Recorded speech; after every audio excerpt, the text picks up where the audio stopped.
I mean, I was told by my film professor, there are films and there are movies, and sometimes you've got to know what you're walking into. Yeah. See, but I come from a time when movies were films.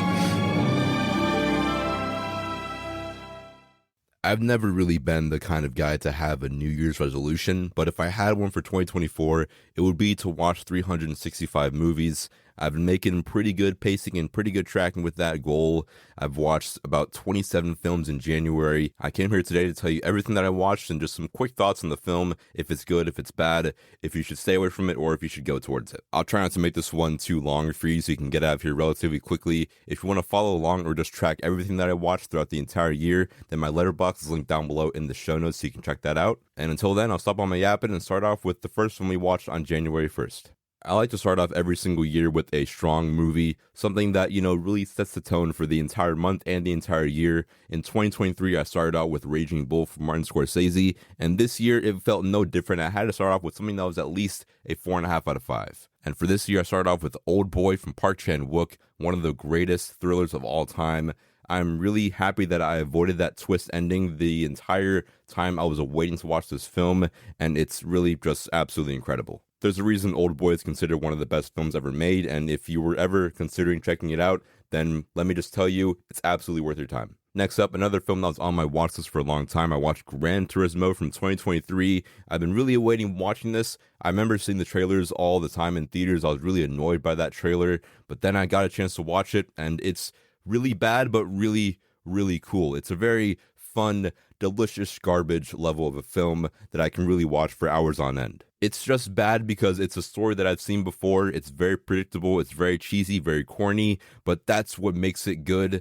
Really, the characters, the story, the themes are all delivered so beautifully. I think if I was about 12 years old watching Gran Turismo, then I would really just fall in love with the idea of racing and just drop everything to try to become an F1 race car driver. After that, I watched The Farewell, a pretty underrated film from A24. I'm trying to tap into more of their just lesser known films in their catalog, and The Farewell is pretty cool. We don't really see Awkwafina get a lot of just heavy drama acting chops like this one, so it's fun to see her in a role like this, and I wish she really tapped into more roles like her role in The Farewell. I was always surprised by just how good Awkwafina was in this role, and she should definitely just, I think, pivot to more films like that. I understand that Awkwafina is known more for being a very annoying comedic actor, but something like this is, I think, better for her. After that, I needed more of a quick film to watch, so I decided to throw on Star Wars: The Clone Wars, and I love Clone Wars, and a Clone Wars movie is really, really cool, but with this film, it's a early seasons Clone Wars movie. It's more of a pilot to Star Wars: The Clone Wars,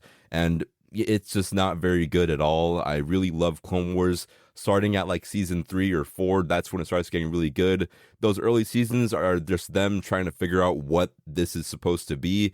It had never really been done before, and this really shows that they weren't really sure how to handle this story or these characters, because they were really pulling from really nothing. So Star Wars: The Clone Wars, pretty mid. I'm really sad about that. After that, I decided to hop into School of Rock from Richard Linklater, one of my favorite directors right now. It's just because of the Before trilogy and also Dazed and Confused, and now School of Rock. He has one of the best filmographies of all time.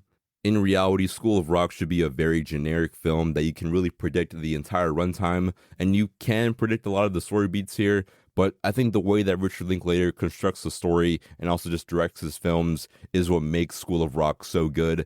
If School of Rock was directed by anyone else besides Richard Linklater, this film would not be good whatsoever. I'm happy he stepped into this film because it's absolutely incredible. After School of Rock, I wanted to keep watching films I had never seen before, so I decided to hop into a film that I was really wanting to experience for a very long time, Cinema Paradiso. It's every film bro's favorite movie, and it's definitely one of my favorite films. It's just so beautiful, so well crafted. If you've seen it, you know, and if you've heard about this film at all, then you know that it's really good. This film is perfect in every way. After Cinema Paradiso, I hopped into Maestro, directed by Bradley Cooper. I've really been trying to hop into more of these Oscar movies. There's a few that I've missed that I really need to tap into. Maestro was one of them. At the time of me watching Maestro, it hadn't yet been a nomination for an Academy Award, but I just knew it was coming. Everyone knew it was coming. He was a frontrunner for a director and also Best Actor. He picked up Best Actor. In my opinion, Maestro is trying to be that movie, and it's just not in any means. I hate to be disrespectful to Bradley Cooper. It's clearly his passion project. He has a lot of love for this film and for this person. But Maestro, for me, wasn't hitting for me. It's really sad. After Maestro, I figured it couldn't get any worse than Maestro, and also wanted to hop back into more of a Jack Black movie because of School of Rock, so I decided to hop into The Holiday, finally for the first time, and this is really one of my favorite rom-coms of all time. The Holiday is very cheesy, very corny, very reminiscent of that early 2000s romance film era that we had, really the golden age of the romance genre, and The Holiday is really cool. Is it exactly good? No, but I really love it. It has a place in my heart, and it's beautifully scored by Hans Zimmer. That's the best part about it. After watching The Holiday, beautifully scored by Hans Zimmer, I hopped into another film that was really highly anticipated by me for a pretty long time, but I just never really got a chance to dive into it. I dived into Good Boys. It's a comedy produced by Seth Rogen. Overall, it's pretty good, but I feel like a lot of comedies, no matter how you look at it, it feels like every single one of them is trying to be like all of the old, just golden age 2000 comedies that we've seen before. And Good Boys is really good, and I don't want to throw trash at it in any way, but it's really inevitable for any comedy or teen comedy that releases today to be compared to Superbad. It's like if any space movie comes out, it's going to be compared to Interstellar by Christopher Nolan. No knocking to the current film that came out, but just what came before it was done better. So I'm kind of thinking about how good Superbad was, not how good Good Boys was. No shade to this film. It's really good. I really enjoy these characters. Has a really good story and really solid themes, but no shade to Good Boys. But I'd rather watch a movie like Superbad than Good Boys on any given day. Maybe it's just me, but who knows? After Good Boys, I was really in the mood for a good romance film. And, I had watched a couple earlier in the month. The Holiday was fine, but it wasn't really a, really incredible romance film. But Call Me By Your Name was a rewatch for me that I was really desperately in need to rewatch this film because it's just so good. I picked up on so many more little details that added so much more to the story. Call Me By Your Name is just incredibly well crafted, not only as a romance, but just as a good film and as a good drama. It's really good. I knew it was really good before, but after rewatch, it's just one of my favorites of all time. It always has been, but now it just got that extra level of just love and appreciation from me. So after Call Me By Your Name, I was like, okay, we have one good romance film. Why stop here? Let's keep this train rolling. I watched Mamma Mia, Here We Go Again, and as much as I would love to say this movie just is absolutely trash, and it is by all means, Mamma Mia is just, I think, one of just the highest and greatest achievements in all of film. It feels weird to say, but as much as I want to hate on this movie, it has every right to be hated on. I really can't hate on this franchise. Mamma Mia is just peak fiction and peak film, and this film I rated like 3.5 out of 5 stars, but in my heart, it's a 20 out of 5 stars. After Mamma Mia, Here We Go Again, the best sequel ever, even over the Two Towers, I had to tap into the B-movie. This is more of a filler watch for me today. Really noticed as I was watching the B-movie how much I've watched this movie, and it's really concerning. I was almost saying every single line, word for word, bar for bar. The B-movie is very interesting because on paper, the B-movie should be a masterpiece. It's literally a Seinfeld episode, but animated with Seinfeld being a bee. What can go wrong? Clearly everything. It's really sad. After the B-movie, I hopped into one of my favorite films of all time, Manchester by the Sea. This is one of my favorite films of all time, and I already knew this movie was really good going into it, but after I rewatched it, I just had a newfound love and appreciation for Manchester by the Sea. It's always been a 5 out of 5 for me, but just watching it and picking up on little details and how this character thinks and how he just interacts with the world, and just little pieces of dialogue that are just kind of thrown out there, I just found so much more just love that I have for this film and just detail that, it just makes it one of the best of all time for me, and that will never really change. So after Manchester by the Sea, I tapped into Landscape with the Invisible Hand. This is a film that I was really looking forward to last year. The premise looked really, really cool. It's about kids who fall in love and they decide to stream their romance to aliens who have taken over the world, and that is just kind of how they make a lot of money. It's really cool, a really weird and interesting and intriguing plot. So I was really excited to tap into this one. But when I was watching the movie, that main plot that the film really just advertises gets kind of pushed to the side. And what's left is just a kind of poor adaptation and really just a poorly way of executing the story that's really, really cool. After Landscape with the Invisible Hand, I had to really cleanse my palate from a not-so-good film, so I decided to tap into Licorice Pizza from Paul Thomas Anderson. Whenever you hear Paul Thomas Anderson being mentioned, you only hear about movies like There Will Be Blood and nothing else really. Licorice Pizza, in my opinion, is Paul Thomas Anderson's best film, one of the best romances from the last 20 years, and I believe this film is very highly underrated and very underappreciated. You would definitely love it if you got into it. I don't even know exactly what I love so much about Licorice Pizza. It's just really good, and I just can't find anything else really like it, so I will always be a diehard for this film. After Licorice Pizza, I tapped into Tick Tick Boom from Lin-Manuel Miranda, and just like Mamma Mia, I can try as hard as I can to hate on musicals, but I just really can never not enjoy a good musical movie. Tick Tick Boom, really solid directorial debut from him, number one. And number two, Andrew Garfield was robbed of an Oscar because he just absolutely kills every single scene he is in. This film is just very well structured, very well executed, and it's very apparent to me why so many people love this film besides weird theater kids. And after Tick Tick Boom, we tapped into Yesterday, a film with a very cool plot of what if the Beatles never existed and only you remembered them. On paper, Yesterday is one of the coolest sounding films ever, but in reality, this is just one of the most poorly executed films and outlandish plots I've ever seen in my entire life. Yesterday is really dumb because it's almost like asking, what if Christopher Nolan never existed and only you remembered about Christopher Nolan? It's kind of cool because it's like, oh wow, nice, Christopher Nolan doesn't exist. Now I can finally make Oppenheimer and Tenet. Yeah, sure, 100%. Now give me a copy of American Prometheus, put me in front of a IMAX camera, and then just let me cook. It's just not gonna happen. In addition to a very just outlandish plot, this movie is just kind of just poorly executed for me, doesn't do a good job at telling the story it's telling, and I want it to be good, but it's not. After Yesterday, I hopped into Guardians of the Galaxy Volume 3, one of my favorite films from 2023, and I wanted to see, can this film hold up after all of the hype? And yes, it absolutely does. Guardians 3 is just so good. It's the only film that I watched this year that has made me cry, and I don't think that'll change for a long time. Guardians 3 is just incredible, masterful, and beautiful, and I can never get enough of it.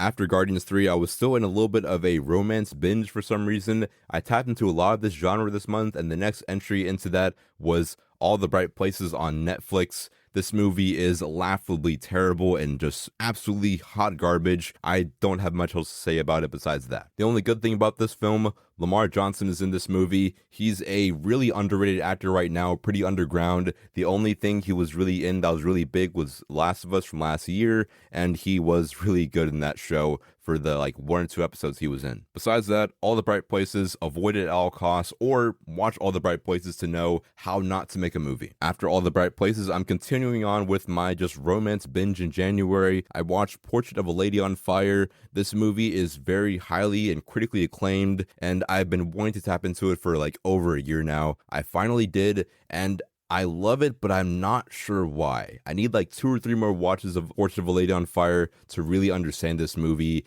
and just really appreciate it more. That's just how I am with a lot of movies. I'll watch them one time, I'll know they're good, but I just don't know quite why. Eventually, maybe, next month or the next month after, I'll tap back into this film and understand why it's so good. After Portrait of a Lady on Fire, I tapped into Theater Camp from last year, a film that I really wanted to see but never got a chance to. This film is really funny and really cool and really good, yet also just not too good for a lot of different reasons. The film is kind of anticlimactic, doesn't really go deep as I want it to, and, I can just live without it, but it's still really cool and really good. After Theater Camp, Rye Lane was just one of the most underrated films from last year from what I've heard, and they're absolutely right. Rye Lane on Hulu, one of the coolest romance films I've seen, and definitely one of the coolest films from last year. It's almost like Richard Linklater Before trilogy and just a mix of Family Guy cutaways.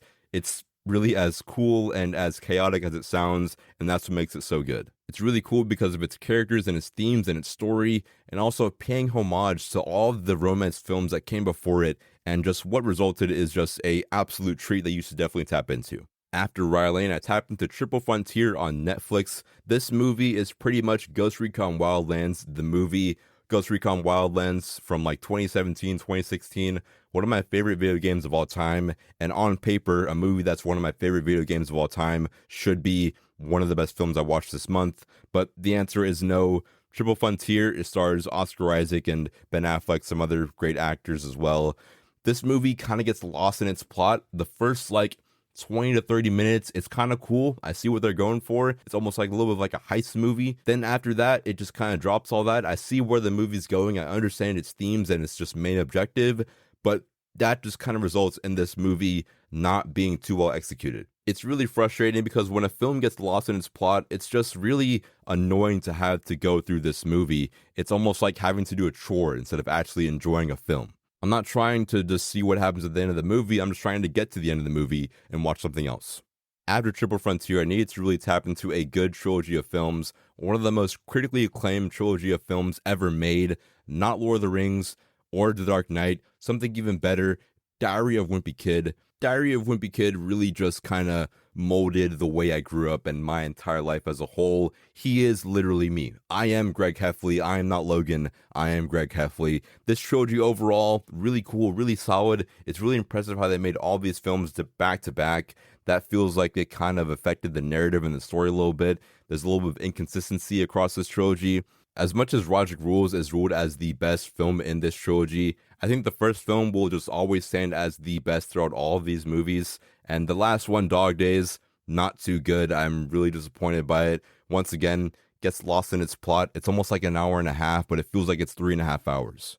This entire Diary of Wimpy Kid trilogy is just really good. I wouldn't be here without these movies or the books respectively. I am just patiently awaiting a fourth Diary of Wimpy Kid trilogy. I'm not talking about anything else like The Long Haul or that weird animated show that Disney is doing right now. A true reignition of this beautiful franchise with a fourth installment of the True Trilogy with my true Roderick. After I watched the greatest trilogy ever made, I decided to tap into a little bit of just artsy art house stuff. So I tapped into Inside Llewyn Davis from the Coen brothers, one of the most overlooked films ever made, and one of the most overlooked films in the Coen brothers collection. Once again, just like Paul Thomas Anderson, when you say the Coen brothers, you are clearly met with a lot of love for No Country for Old Men. And by all means, No Country for Old Men on paper and objectively is their best movie that they've done together, but Inside Llewyn Davis is just a different level of just complexity and beauty. Also, Oscar Isaac gives one of his best performances, if not his best performance in his entire career. If you've never tapped into this film, it's on the Criterion channel. I recommend you watch that before anything else.